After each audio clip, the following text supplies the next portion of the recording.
بسم اللہ الرحمن الرحیم۔ نہایت ہی افسوس کے ساتھ یہ خبر آپ کے ساتھ شیئر کر رہا ہوں۔ اے رب، میں تیرے انسان سے پناہ مانگتا ہوں۔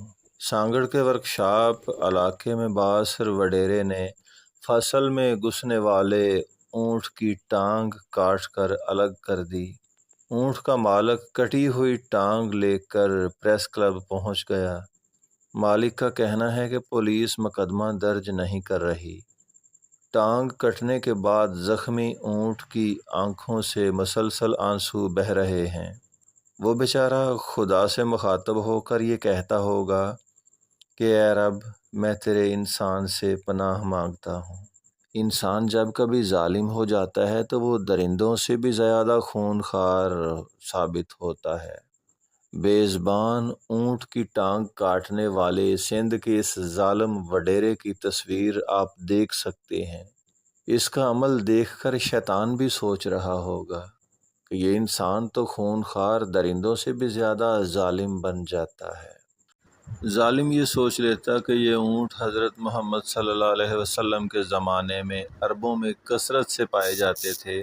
جب کوئی مالک اپنے اونٹ کے ساتھ کوئی بدسلوکی کرتا، اس سے زیادہ کام لیتا یا اسے چارہ کم دیتا تو وہ بے زبان جانور اللہ کے حکم سے رسول اللہ کے پاس اپنے مالک کی شکایت کیا کرتے تھے۔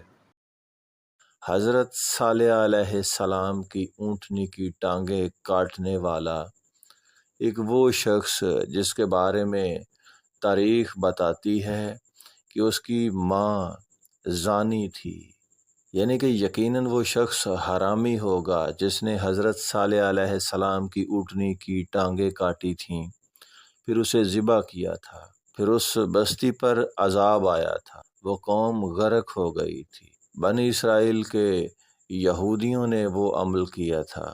اب سندھ کا یہ وڈیرا جو یقیناً مسلمان ہوگا، اس نے ایک بے زبان اونٹ کی ٹانگ کاٹ ڈالی، فقط اس لیے کہ وہ اس کے کھیت میں داخل ہو گیا تھا۔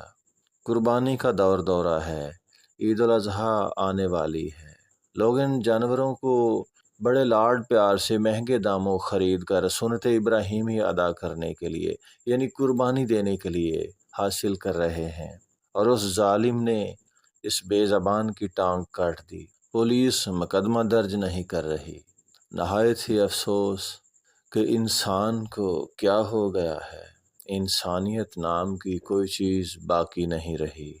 اللہ تعالیٰ معاف فرمائے اور اپنے عذاب سے محفوظ رکھے۔ اللہ تعالیٰ سب کو ہدایت دے، آمین۔ اللہ حافظ۔